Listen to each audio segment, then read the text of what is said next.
अस्सलाम वालेकुम जी। मेरा नाम रेहान अहमद है और आज MA F2 के इस लेक्चर में मैं आपके साथ डिस्कस करूंगा कि हमने जो कॉस्ट क्लासिफिकेशंस पढ़ी हैं प्रीवियस लेक्चर में, तो बिहेवियर क्लासिफिकेशन के बाद हम कॉस्ट को कैसे आइडेंटिफाई करेंगे बिहेवियर वाइज, और कॉस्ट को किस तरीके से डिफरेंट क्लासेस में डिवाइड करेंगे।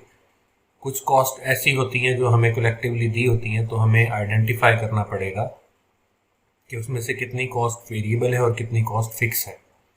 उसके लिए हम हाई लो मेथड यूज़ करेंगे और हम कॉस्ट को वेरिएबल कॉस्ट और फिक्स कॉस्ट में डिफरेंशिएट करेंगे, सेपरेट करेंगे या क्लासिफाई करेंगे। ये प्रोसीजर इसलिए ज़रूरी होगा कि मैनेजमेंट को डिसीजन मेकिंग के लिए पता होना चाहिए, कंप्लीट इन्फॉर्मेशन होनी चाहिए उसके पास कि जो उसकी प्रोडक्ट की कॉस्ट है उसमें कितना पोर्शन वेरिएबल है, क्योंकि जो वेरिएबल कॉस्ट है वो एक्टिविटी लेवल के कम या ज़्यादा होने के साथ कम या ज़्यादा होगी, वेरी करेगी।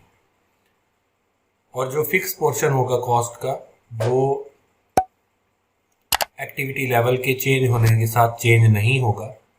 तो मैनेजमेंट को ये चीज़ पहले से पता होनी चाहिए कि अगर वो प्रोडक्शन लेवल को इंक्रीज़ करेंगे तो कौन कौन सी कॉस्ट ऐसी हैं जो इंक्रीज़ होंगी और उसका टोटल प्रोडक्शन कॉस्ट पे क्या इम्पेक्ट आएगा।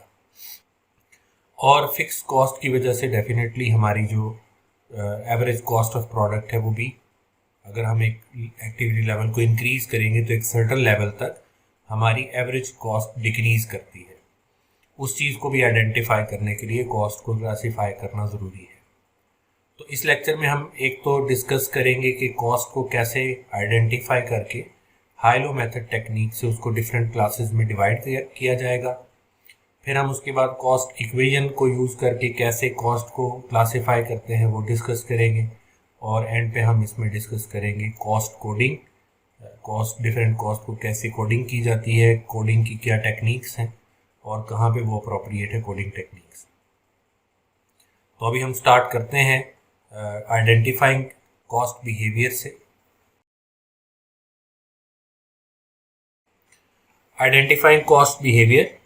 The behavioral characteristic of cost are used when planning और forecasting, जैसे मैंने आपको बताया कि बिहेवियरल क्लासिफिकेशन मैनेजमेंट को ज़रूरी होती है कि वो कॉस्ट को डिफरेंट कैटेगरीज में, डिफरेंट क्लासेस में डिवाइड करती है और फिर आइडेंटिफाई करती है कि कौन सी कॉस्ट उसके डिसीजन को की वजह से इंक्रीज़ या डिक्रीज़ होंगी और किन कॉस्ट के ऊपर इफेक्ट नहीं आएगा।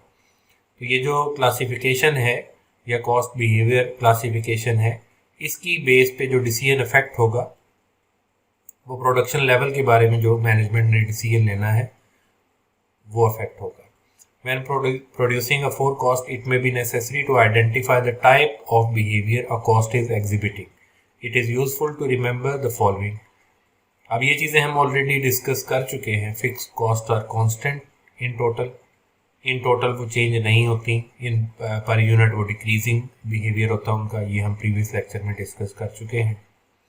Variable cost are constant per unit, ये भी हम डिस्कस कर चुके हैं प्रीवियस लेक्चर में। Semi variable cost are neither constant in total nor constant per unit, and step fix cost will be constant in total within a certain range. तो ये सारी चीज़ें प्रीवियस लेक्चर में discuss हो चुकी हैं, उसका ऊपर लिंक दे दिया गया, वहाँ से आप उसको देख सकते हैं। यहाँ पे एक इलस्ट्रेशन दी है, वो बेसिकली समझाना चाह रहा है कि आपको कैसे पता चलेगा कि कौन सी कॉस्ट वेरिएबल है, कौन सी कॉस्ट फिक्स है। इस तरह का क्वेश्चन पेपर में भी आ जाता है MCQs, और इस तरह का ऊपर MTQs में इस तरह तो बड़ा क्वेश्चन दिया होगा और उससे रिलेटेड डिफरेंट MCQs दिए हुए होंगे।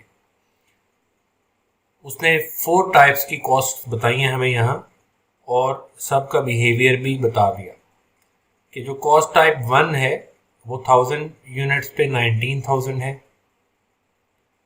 3000 यूनिट पे 33,000 है, 5000 यूनिट पे 47,000 है, 7000 यूनिट पे वो 61,000 है।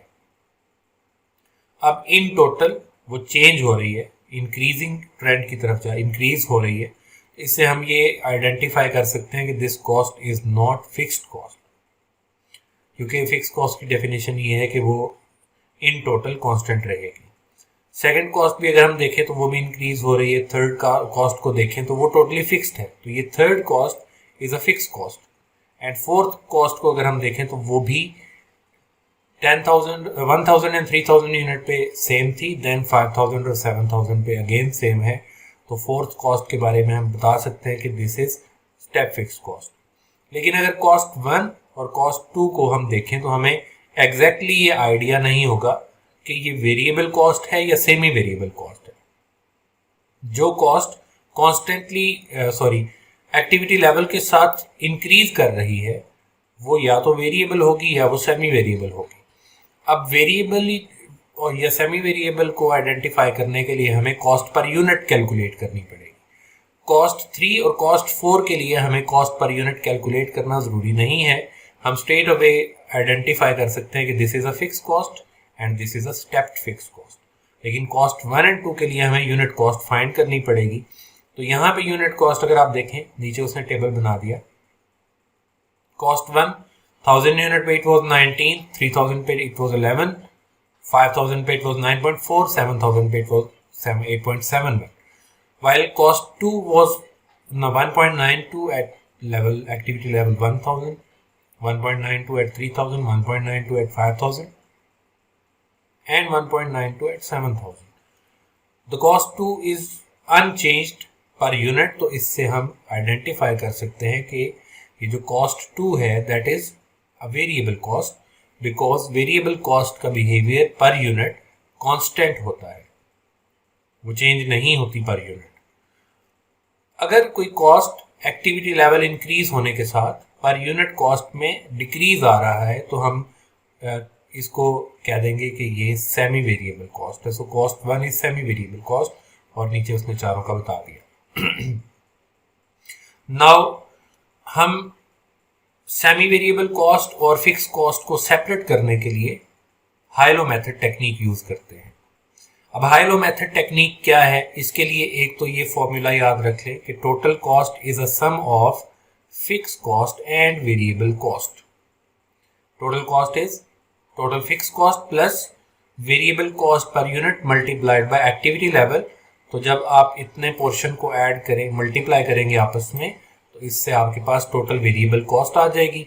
तो वेरिएबल कॉस्ट टोटल कितनी है वो डिफरेंट एक्टिविटी लेवल पे डिफरेंट होगी, इसलिए उसने variable cost per unit multiplied by activity level कर दिया कि जो भी एक्टिविटी लेवल होगा उसको आप वेरिएबल कॉस्ट पर यूनिट से मल्टीप्लाई करेंगे तो that would be total variable cost.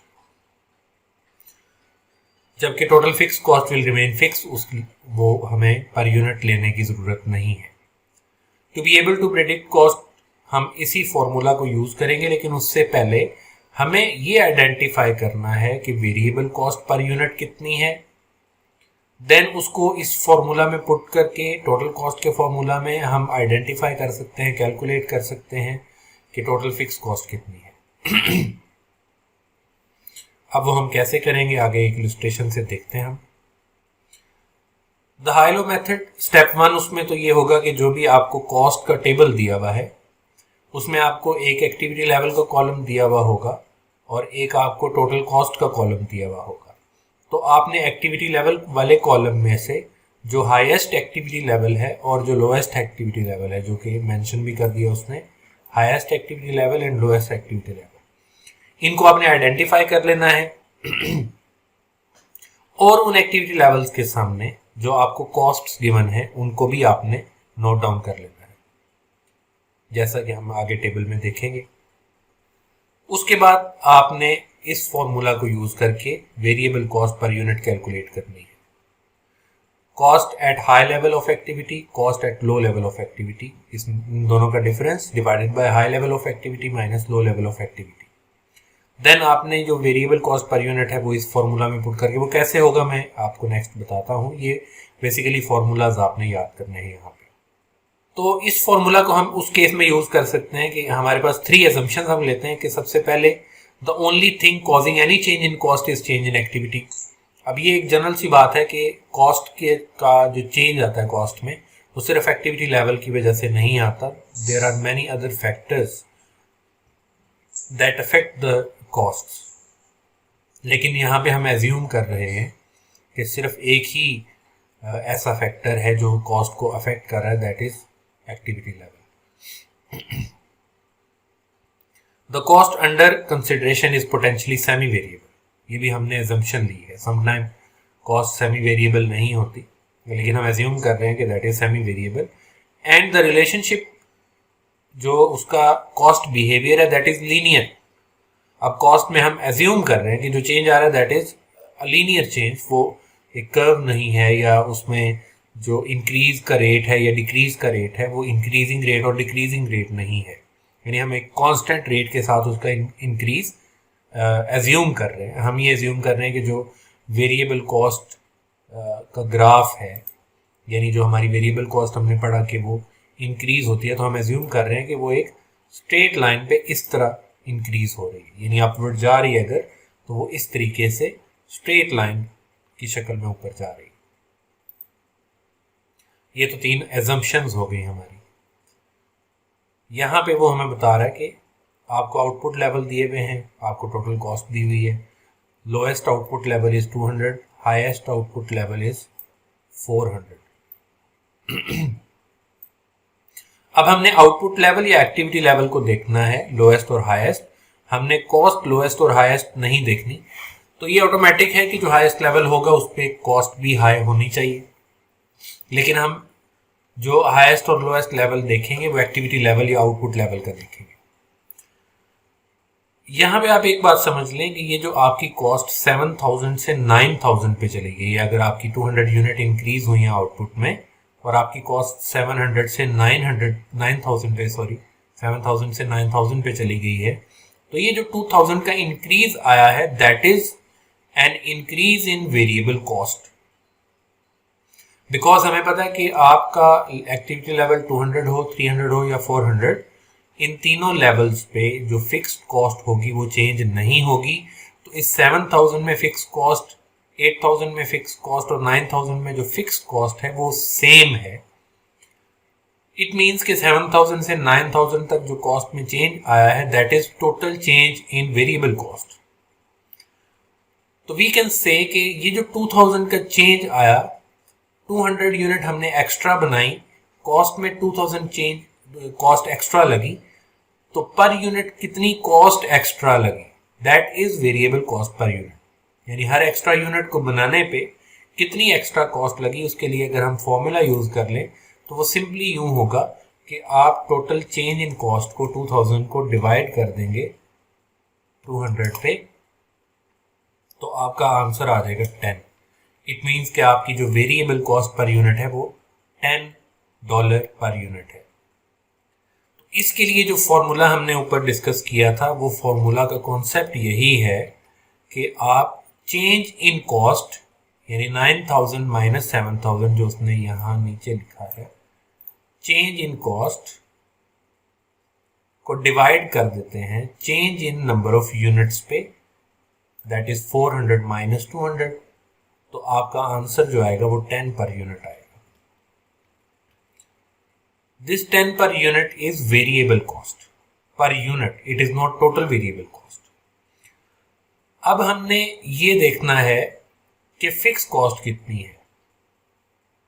तो फिक्स कॉस्ट के लिए हम या तो ये वाला लेवल ले लेंगे या हम 400 वाला लेवल ले लेंगे, और फिर उसमें हमने जो फॉर्मूला डिस्कस किया था ऊपर कि total cost TC is equal to fix cost FC plus variable cost per unit multiplied by number of units. ये फॉर्मूला है हमारा। अच्छा, इस फॉर्मूला को अगर हम आगे यूज करें तो वो कुछ इस तरीके से बन जाएगा।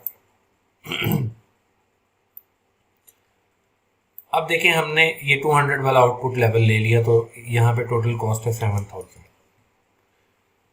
This is equal to fix cost जो हमने फाइंड करनी है वो हमें नहीं पता, plus variable cost per unit हमने अभी फाइंड की कि 10 है, और नंबर ऑफ यूनिट्स जो इस एक्टिविटी लेवल पे है वो है 200। 10 को 200 से मल्टीप्लाई कर दें तो टोटल वेरिएबल कॉस्ट आ जाएगी। अब टोटल वेरिएबल कॉस्ट जब आप फॉर्मूला को ओपन करेंगे तो आपके पास उसका आंसर आ जाएगा 2000।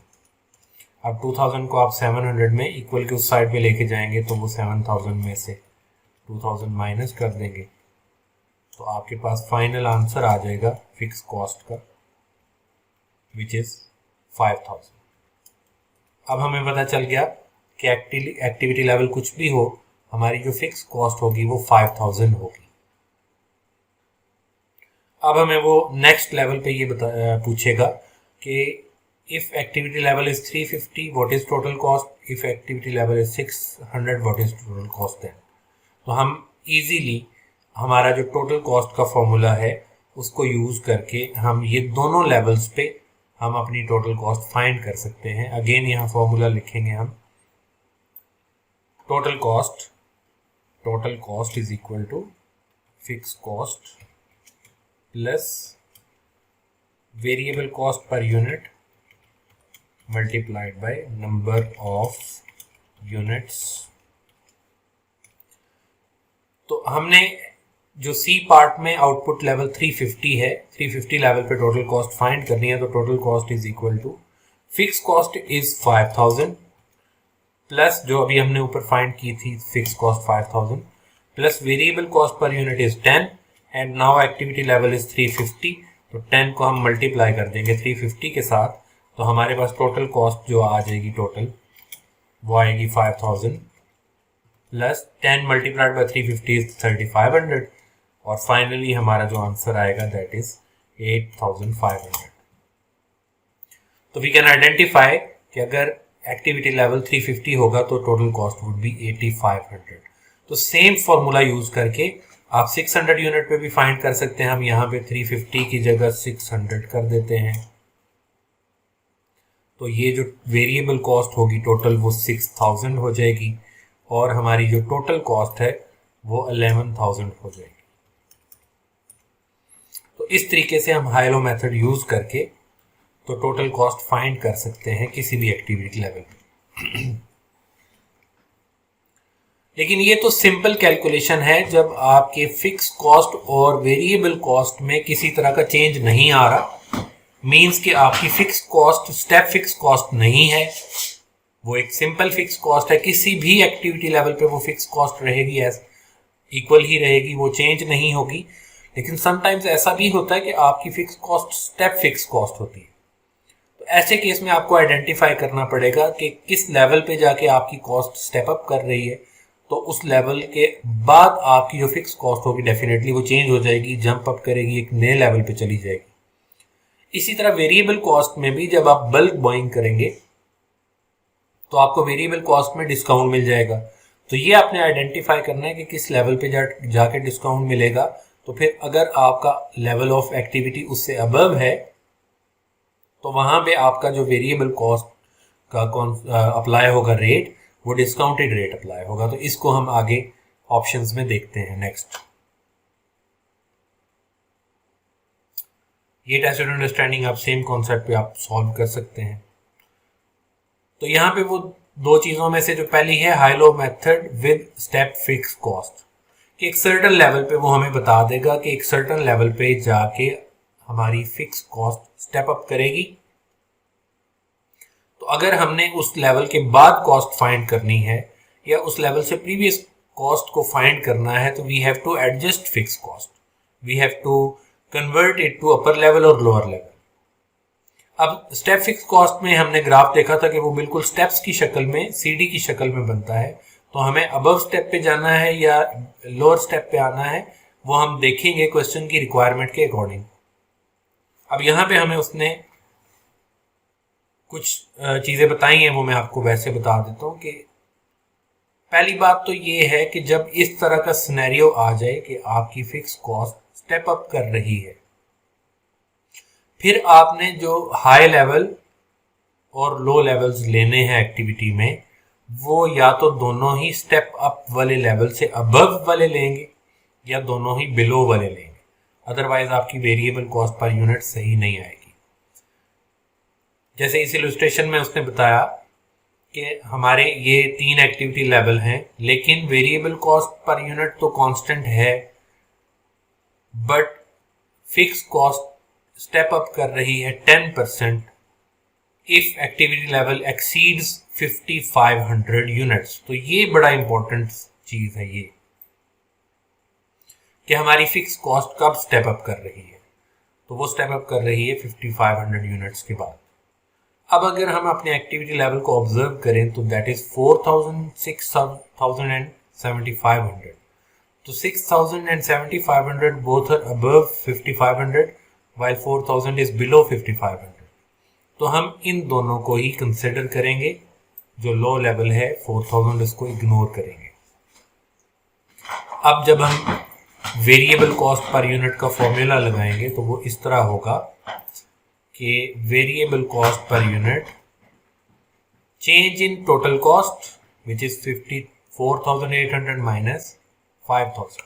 हमारा जो वेरिएबल कॉस्ट पर यूनिट का फॉर्मूला है हाइलो मेथड में, that is change in variable cost which is, हम ब्रैकेट में लिखते हैं 54,800 माइनस 50,000, और इस चेंज को हम डिवाइड कर देंगे change in number of units के साथ विच इज 7500 माइनस 6000। अब इस फॉर्मूला को अप्लाई करें। Variable cost per unit equals to 4800 आएगा, 54,800 माइनस 50,000, 4800 डिवाइडेड बाय 1500। जब हम इसका फाइनल आंसर कैलकुलेट करेंगे तो variable cost per unit is equal to, 4800 को आप 1500 पे डिवाइड कर लें तो ये आ जाएगा 3.2।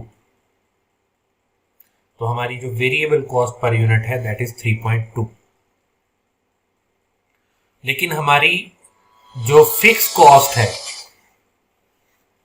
वो स्टेप अप कर रही है 5500 और उससे अबव लेवल पे। इट मींस कि अगर हम यहाँ पे फिक्स कॉस्ट को फाइंड करें तो फिक्स कॉस्ट के लिए टोटल कॉस्ट का फॉर्मूला लगाते हैं। वी नो, हम अगर इस लेवल को कंसिडर कर लेते हैं 6000 वाले लेवल को, तो 6000 पे जो टोटल कॉस्ट है वो हमारी 6000 है। तो total cost 50,000 is equal to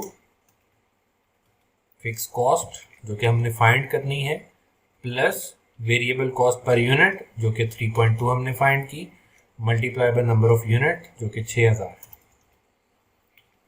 अब इस फॉर्मूला को फाइनली हम अगर सॉल्व करेंगे तो 50,000 में से हम माइनस कर देंगे, जो 6000 मल्टीप्लाइड बाय 3.2 का आंसर आएगा उसको हम माइनस करेंगे।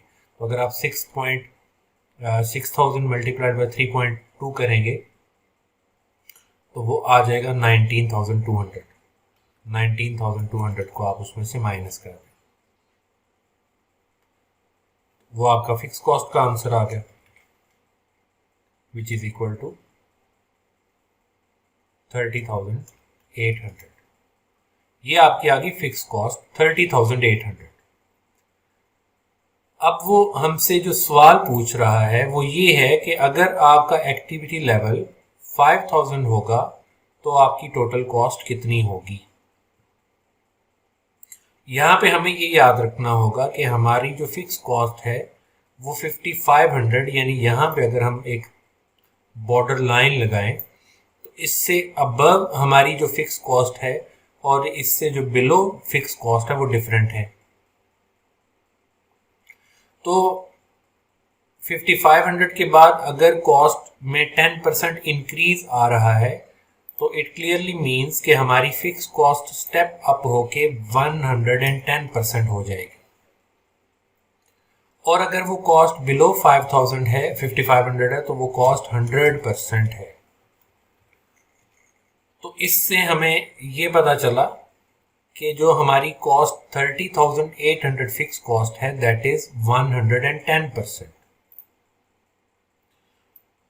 और अगर हम 5000 या 5500 और उससे बिलो किसी भी लेवल पे हम फिक्स कॉस्ट फाइंड करना चाहते हैं तो we have to index back it to 100%, यानी हमें इस 30,800 को कन्वर्ट करना पड़ेगा 100% पे।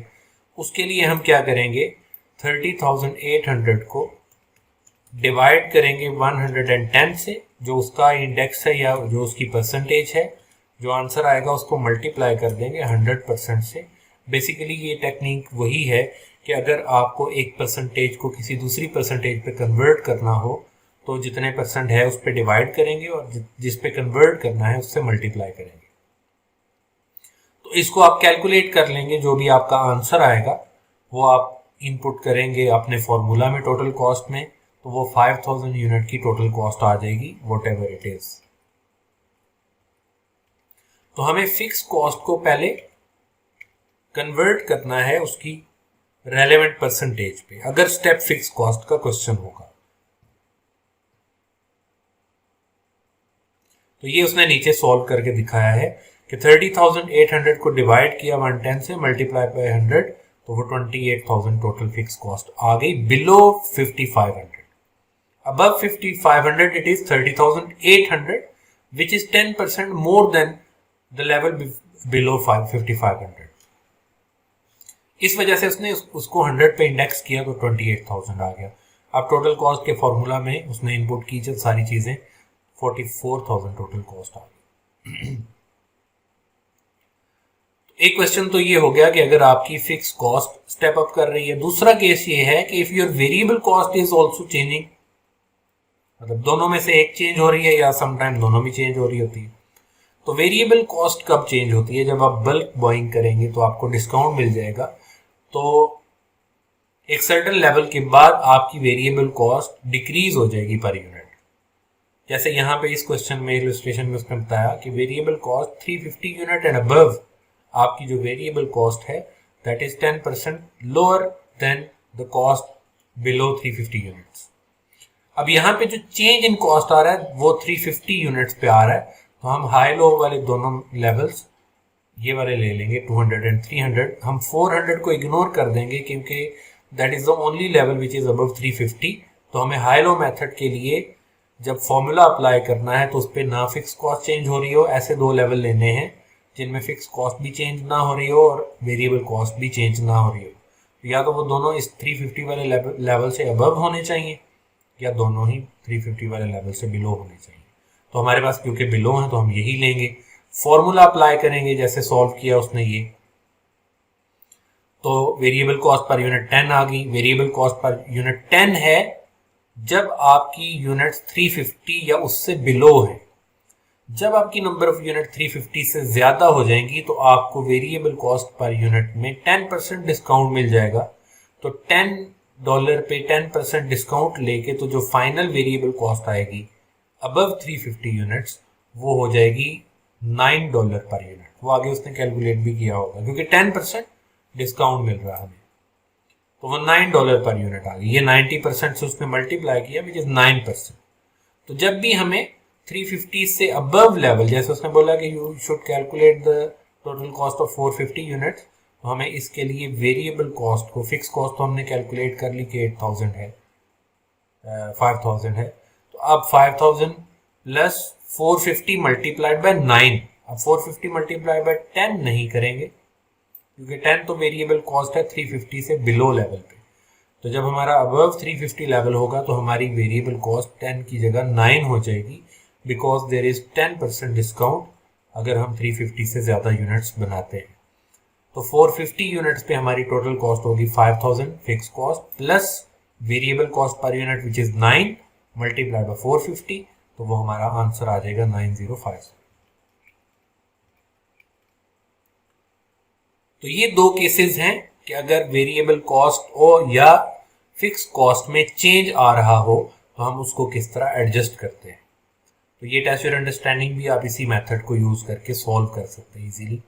यहाँ पे भी उसने बताया है कि if the output is 80 units और more another factory unit must be rented and fix cost therefore increase by 100%।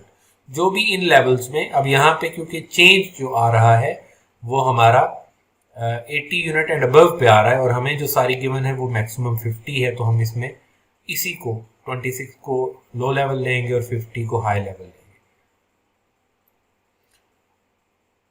और वेरिएबल कॉस्ट के बारे में कह रहा है कि वो 10% डिक्रीज हो रही है। यहाँ पे दोनों उसने दे दी कि जो भी इस लेवल में से आपके पास वेरिएबल कॉस्ट आएगी 80 यूनिट एंड अबव पे उसमें 10% डिस्काउंट मिल जाएगा, और जो भी इस लेवल में से आप फिक्स कॉस्ट फाइंड आउट करेंगे 80 यूनिट एंड अबव पे वो डबल हो जाएगी, यानी 100% इंक्रीज आ जाएगा।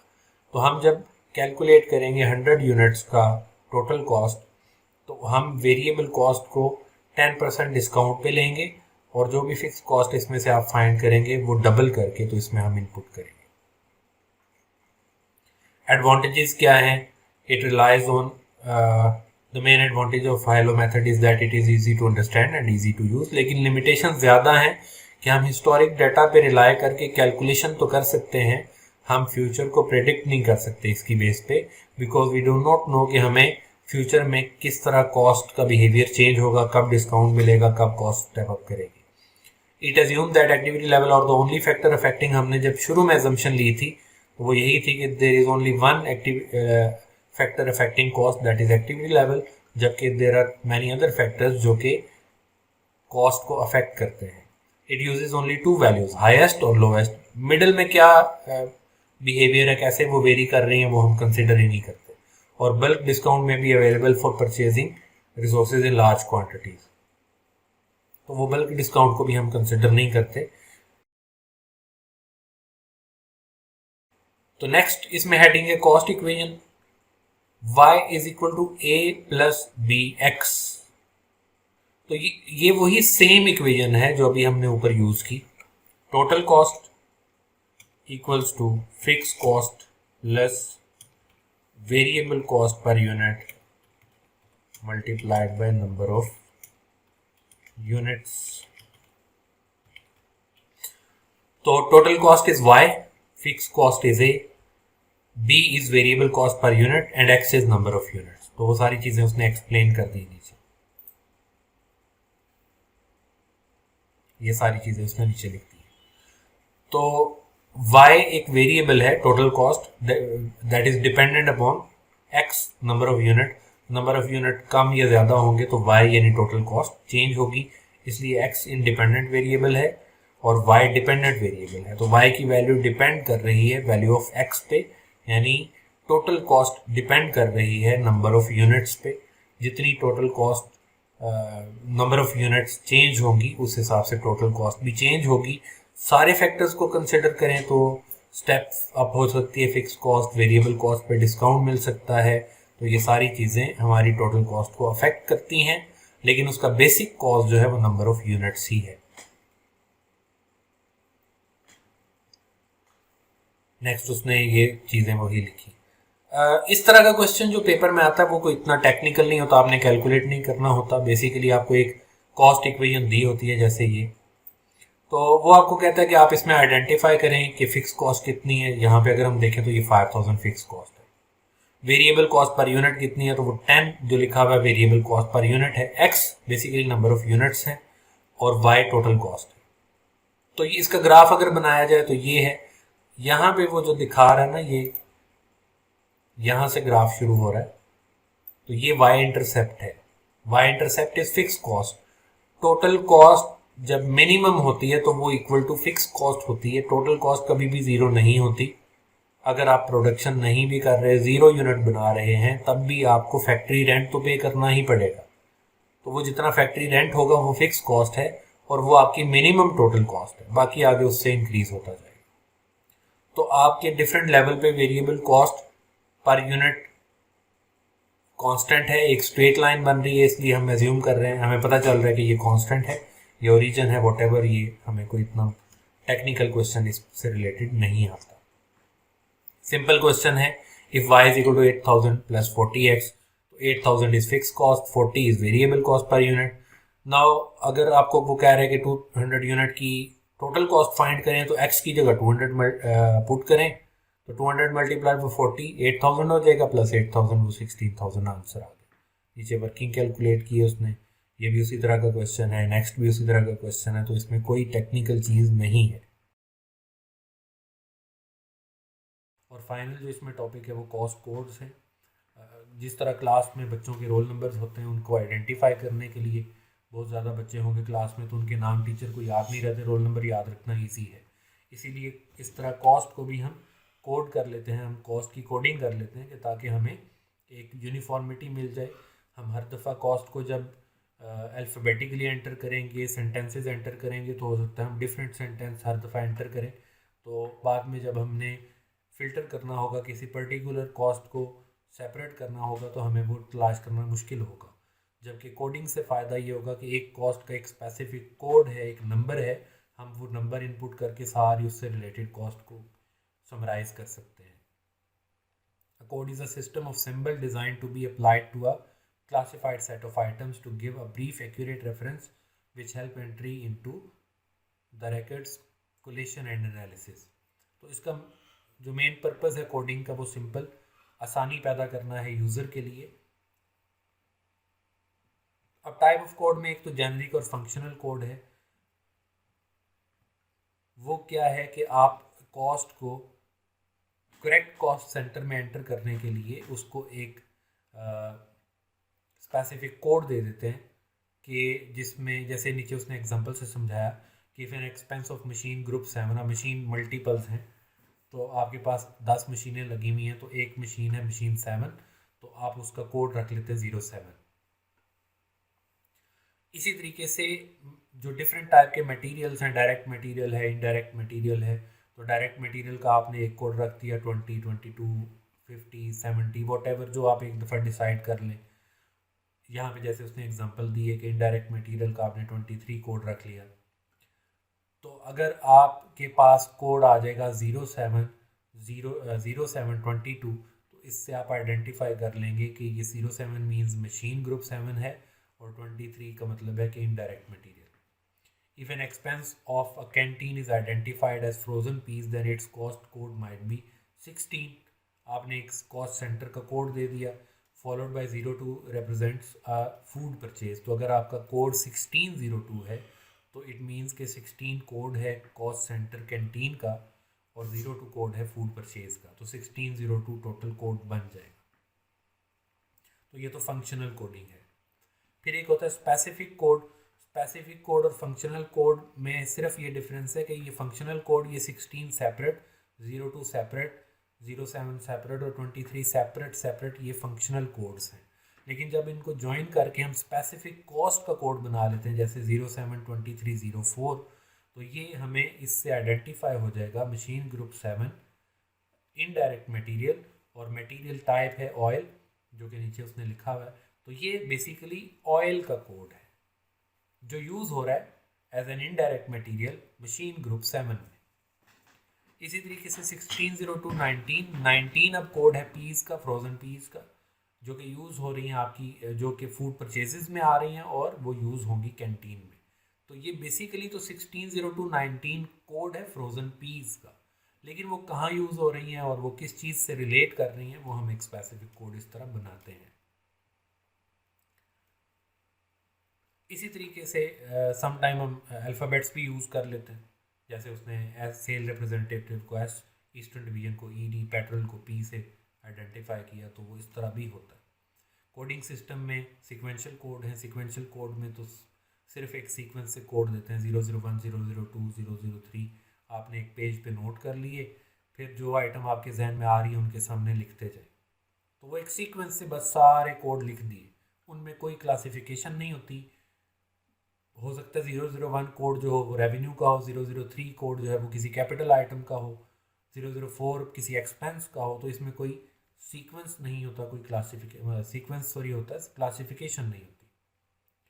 फिर ब्लॉक कोड होते हैं। ब्लॉक कोड होते हैं हम क्लासिफाई कर देते हैं, जैसे यहाँ एग्जांपल दी कि 0000 ये कोड एक्सपेंसेस का, इसका मतलब ये होगा कि 0001 से लेके 0999 तक अगर कोई भी कोड होगा तो उससे हमें पता चल जाएगा कि ये एक्सपेंस से रिलेटेड कोई चीज़ है। फिर 1000 और 1000 से लेके 1999 तक ये रेवेन्यू के कोड्स हैं। ये ब्लॉक बन गया पूरा, 0 से 1999 तक, 1000 से 1999 तक, और इसी तरह अब वो सारे उसने ब्लॉक्स बना दिए। तो अगर किसी भी कॉस्ट के कोड में के शुरू में 3 आ रहा है तो वो करंट एसेट है, 4 आएगा तो वो लॉन्ग टर्म लाइबिलिटी है, 2 आएगा तो वो नॉन करंट एसेट है, हमें पता चल जाएगा। तो ये ब्लॉक कोड्स होते हैं। फिर है हायरार्किकल कोड, जो कि एक मेन आइटम पहले आइडेंटिफाई कर लेते हैं हम, जैसे यहाँ पे उसने मेन आइटम आइडेंटिफाई किया रेवेन्यू। वो रेवेन्यू कहाँ से मिल रहा है, यूके ऑफिस से मिल रहा है, तो यूके का उसने कोड रख दिया 01.1, और अगर यूएसए से मिल रहा है तो वो 0.2, और अगर चाइना से मिल रहा है तो 0.3। तो अगर आपका 1.1 कोड है तो it means it is a revenue जो कि हमें अर्न हो रहा है यूके मार्केट से और यूके ऑफिस से। अगर 1.2 है तो वो हमें मिल रहा है यूएसए से, इसी तरह चाइना से। फिर वो रेवेन्यू किस चीज़ के बारे में है, वो लैपटॉप सेल किया आपने या फोटोकॉपियर या कोई भी और चीज़, तो वो फिर 0.1 फर्दर लगेगा। तो अगर 1.1 है तो 1 means revenue, 0.1 means from UK, and 0.1 next जो है वो मीन्स कि वो लैपटॉप सेल है। तो 1.1 जो कोड है वो revenue in the UK from laptop sales. तो इसको कहते हैं हायरार्किकल कोड, जो हमारी इस बुक में हेडिंग्स भी दी हुई हैं वो भी इसी कोडिंग सिस्टम के अंडर है।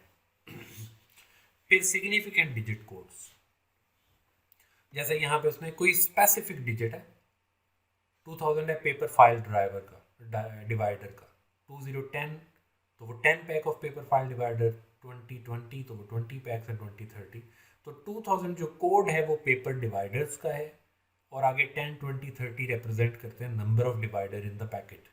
तो ये सिग्निफिकेंट डिजिट कोड हो जाता है। इसी तरह फेसेटेड कोड है हायरार्किकल कोड की तरह, फेसेटेड कोड भी है लेकिन वहाँ पे 1.1.1 आएगा, यहाँ पे वो डिफरेंट हो जाएगा कि 010101 आ जाएगा, इस तरह करके हम लिख देते हैं। लेकिन इसमें क्लासिफिकेशन इस तरह होती है कि पहले एक रीजन को आइडेंटिफाई कर लिया, रीजन में डिफरेंट डिपार्टमेंट्स को आइडेंटिफाई कर लिया, फिर उनमें एक्सपेंसेस को। तो यहाँ पे उसने जो दिया, रीजन का कोड है 2 डिजिट, डिपार्टमेंट का कोड भी 2 डिजिट, और एक्सपेंस का कोड जो है वो 4 डिजिट है। तो वो 3 डिजिट भी आप रख सकते हैं, अपनी सहूलत है आपकी।